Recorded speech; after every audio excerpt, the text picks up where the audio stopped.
Virtua Fighter is the big 3D fighting series I have the least experience with. I first played a little of Virtua Fighter 3 on my uncle's Dreamcast when I was about 9 or 10. I've had a few sessions playing Virtua Fighter 4 Evolution over the years, and this first game was one of the first Saturn games I ever owned back in 2011.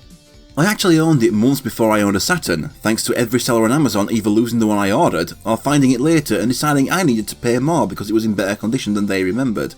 But yeah, this is the Saturn port, but played through an emulator. My Saturn has this funny quirk where it just refuses to save any data no matter what I do to fix it. Changing the save battery doesn't work, the memory cartridge I bought doesn't work, those methods just wasted money. And this game does have savable unlockables, so I'll probably have to emulate every Saturn game I want to cover. It wasn't my first way of playing this game though. I've mentioned many times how my original Xbox used to have SNES 9X downloaded on it. Well, a few years later, a neighbour was passing around a certain big-ass emulator disc and we got one. It had some Sega 32X ROMs, and it's that version of Virtua Fighter 1 that I first played.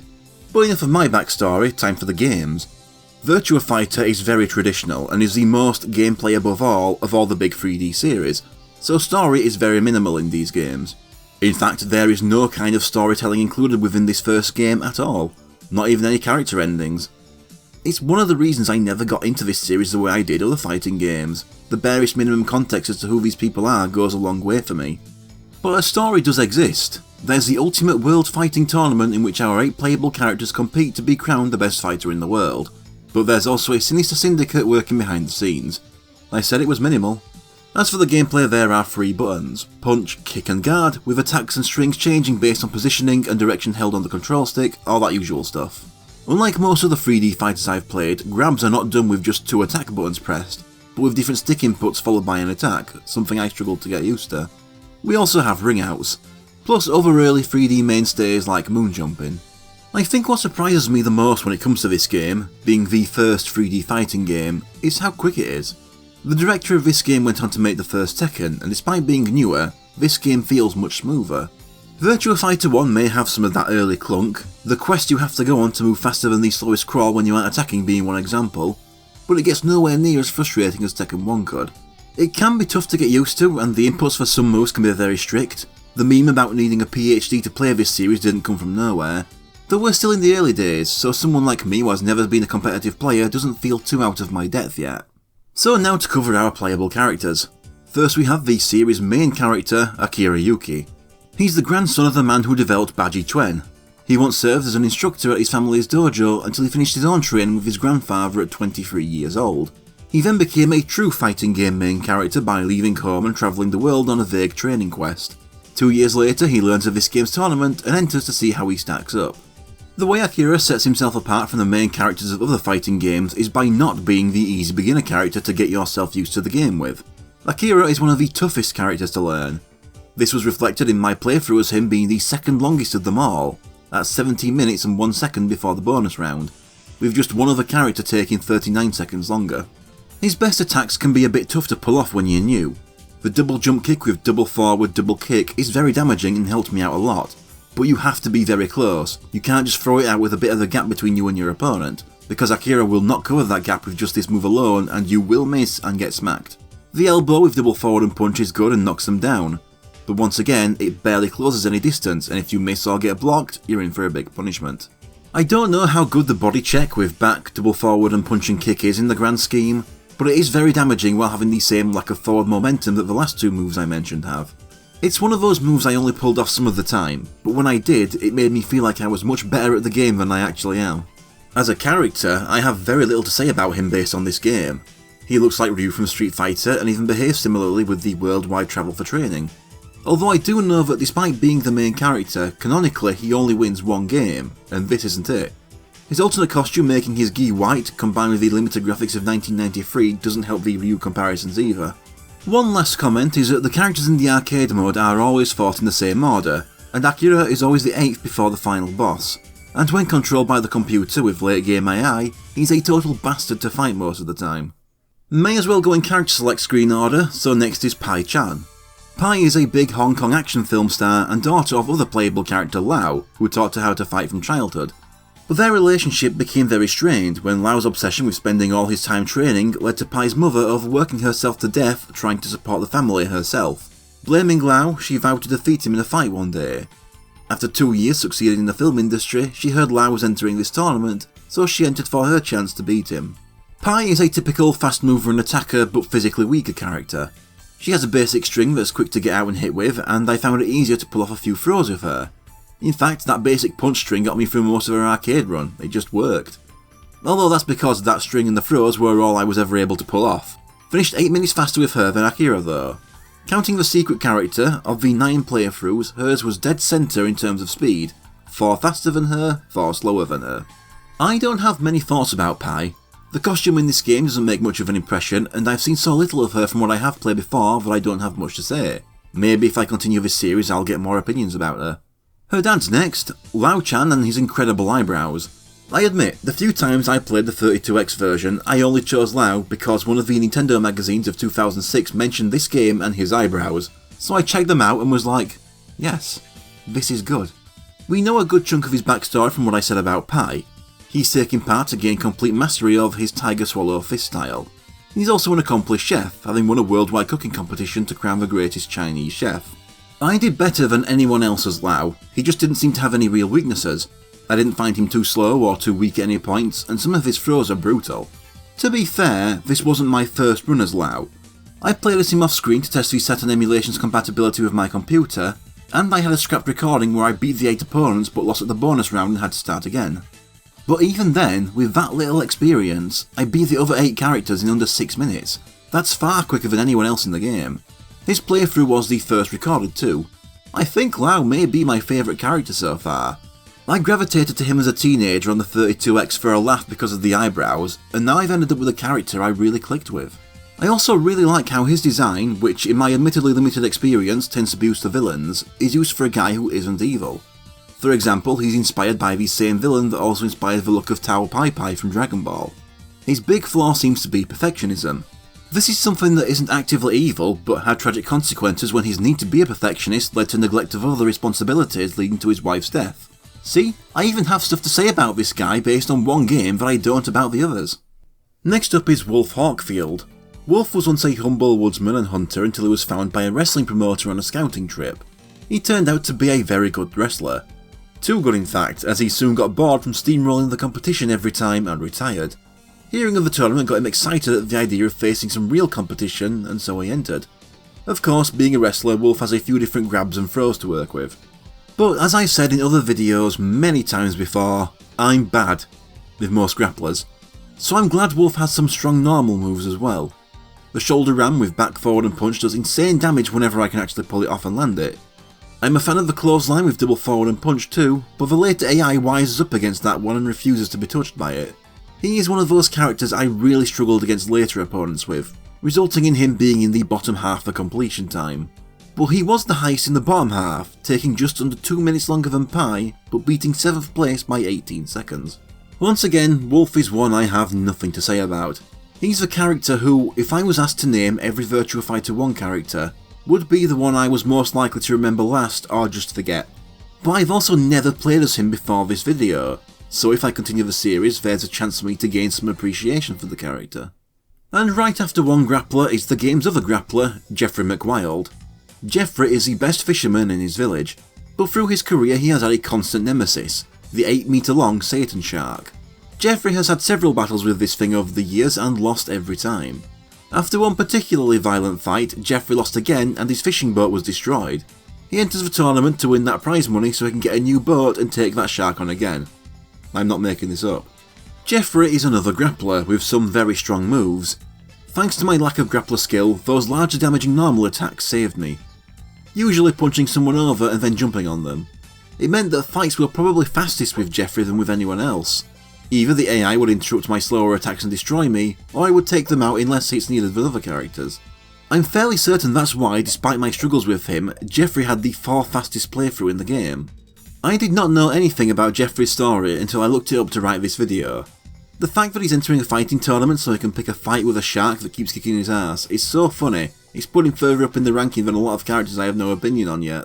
Next comes Kagemaru, the one who, despite not being the main character, is the one who gets all the important stuff to do and most of the canonical tournament wins. Kagemaru is a title passed down through the people of his ninja village Hagakure. He is the 10th, with his father having been the 9th Kagemaru. His mother held a different generational title, Tsukikage, and was kidnapped several years earlier. In the present day, Hagakure was attacked and slaughtered while Kagemaru and his father were out fishing. When they return to the village and see a burning wreck, a gunman from the attacking group kills his father. Kagemaru took his father's title and clothes and joined the tournament for revenge, as it seems the mysterious group involved may also be the one who attacked his village. While playing as Kagemaru, I realised that he may actually be at fault for me never getting into the series much more. When I was a kid and first played Virtua Fighter 3, he was the first character I chose because he was a ninja. I couldn't get into the game and shut it off a few fights in. The few times I played Virtua Fighter 4 Evolution, which are well over a decade ago, I also chose him and didn't stick with the game that long in either session. And now, having played as everyone in this game, I now realise that I am especially shit with this guy. I could never pull off anything I was aiming for, and what I couldn't use well. Once I got past the 3 fights early in the arcade run, I started getting demolished. His was the longest arcade run of them all. Perhaps if I started this series with Lau or just anyone else I clicked with more, I might be more into this series today than I actually am. As for other thoughts on this character, when his mask gets knocked off after a hard hit and falls sideways on the ground, the colouring makes it look like a gigantic cigarette. Apart from that, I feel like a fool missing out on this series because I stuck with a character I had no business playing. So let's move on to Sarah Bryant. Sarah is the younger sister of IndyCar driver and last normal playable character Jackie Bryant. After watching her brother end up in a horrible accident in one race, she became suspicious of the circumstances. She started investigating only to end up kidnapped by a certain mysterious syndicate and brainwashed, bringing out her latent fighting abilities. She is then sent to enter the tournament to finish the job on her brother. As another of the quicker characters, Sarah was a character I got along well with, at first. Triple punch and kick followed by a jumping stomp treated me very well, as did the mirage kicks with down forward and triple kick when I could make it land. Sarah's issue is that her attacks are weak and her light weight makes her easier to ring out. So while I did quite well on the earlier rounds, this resulted in me having probably the biggest drop off with her towards the end against the smarter AIs that were better at blocking, dodging and punishing. It knocked her into 7th place in terms of completion time, with Wolf and Akira together taking up about 2/3 of the arcade run. So I mentioned before that the director of this game went on to direct the first 2 Tekken games, and in terms of characters, I feel that DNA is felt most with Sarah. Nina feels like a second draft of Sarah. They especially start to look similar when around the same time they both start wearing similar blue leather outfits, plus them both having blonde ponytails. But I've said before how I've always found Nina painfully boring.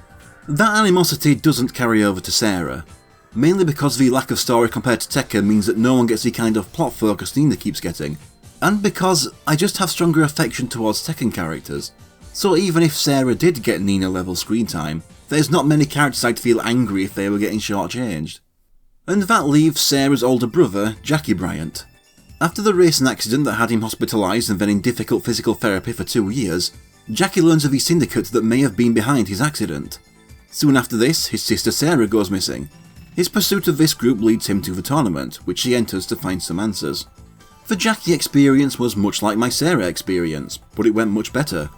There was nowhere near as big a drop-off later. The double back fist with back and double punch worked very well for me. Even without it, his triple punch combo followed by a jumping stomp would do huge damage as well. Or even triple punch, crouch punch, another triple punch. The AI fell for that one a lot. He had the 3rd fastest completion time. Jackie's model, I feel, is the worst aged from this game. The hair looks ridiculous, and not even in an amusing, charming way. Like his sister, going from this to Tekken 1, it feels like he also got a second draft through Paul, being the American guy in red with the insane hair. But even this first outfit looks weak to me. The Jackie he gets later in the series is a huge improvement. After defeating Akira last in the arcade mode, we get the bonus round against the final boss, Dural. What makes this fight tough is that you must win 3 rounds instead of 2, and if you lose, you don't get a second chance. You'll have to replay the entire game for another chance at Dural. Although you don't miss out on anything by losing, there's no reward for winning other than keeping your pride. In my first scrapped recording, after suffering with AI Akira for ages and then immediately losing all that progress when Dural destroyed me, I went looking for ways to cheese her before I tried again. And I found one. Fuck strategy, just mash your normal punch combo. Most of the time she'll block, which results in her being pushed back. So while you aren't damaging her, you are pushing her back and have a chance to ring her out. It didn't have a 100% success rate, as you'll see when I do the Deathblow compilation and you look at the round markers, but either it works well or I was lucky because I managed to beat her with everyone using a similar strategy. Dural herself is a playable character. On the character select screen, press down, up, right, A, left, and pray that the game agrees with you that you did it right. Took a few attempts, but it eventually worked. Dural is the current Tsukikage, Kagemaru's mother. She was kidnapped by the Judgment 6 Corporation, those hiding behind the tournament responsible for Jackie's accident and Sarah's brainwashing. They took notice of Tsukikage's amazing fighting skills and decided she should be the first in a long line of Durals for the Dural project. They brainwashed her and turned her into an emotionless cyborg. Considering Dural is designed to be overpowered, you can assume I did relatively well as her. She got the second fastest completion time, only beaten by Lau. She kicked off a trend of 3D fighting game bosses fighting with a moveset made up of moves taken from other characters. Usually these other bosses would be mostly based off of one character and take a few bits and bobs from the rest, but Dural's copying is more spread out. But knowing that Dead or Alive would take a lot of inspiration from Virtua Fighter, I did notice that like Raido, Dural also uses an arrangement of the character select theme as her final boss theme. Dural's character design is one I feel really benefits from later technology. Later games will have her look like this liquid metal person, but right now she just looks like a basic untextured model. But I do actually like this character. Once the technology improves, the idea behind her design starts working for me. That's about as much as I'm willing to say and risk making myself look painfully unqualified to be talking about this game, so let's finish those arcade runs. KO. KO. Ring out. KO. KO.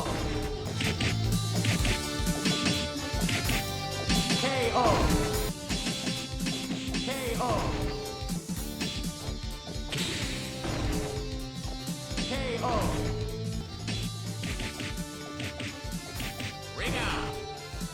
As I said, no endings, just replays of all your victories through the run. There's a couple more minor unlockables. At the title screen, holding down right, C, Y, L and R and pressing start will unlock ranking mode. And at the title screen, pressing up 12 times, start, going into the options and then scrolling below exit and to a hidden option, then pressing start again will take me to the options plus menu where I can change the size of each stage. Finally, pressing up 17 times and then start at the title screen will add Dural to the versus records. And there's the first Virtua Fighter. Never have I felt so insecure talking about my experience with the game, because it is a game that requires more than just the one arcade run with each character to get anywhere near the full experience with. But from these playthroughs, I can say that I enjoyed it. It's far from one of my favourite fighting games I've covered given some of the early 3D clunk that remains, and of the 3D series I've covered so far, Soul Calibur is still winning when comparing just the first game, followed by Dead or Alive. But I like this a lot more than Tekken 1. My biggest issue remains a lack of character and atmosphere, which all the other 3D series I've covered blow Virtua Fighter away with.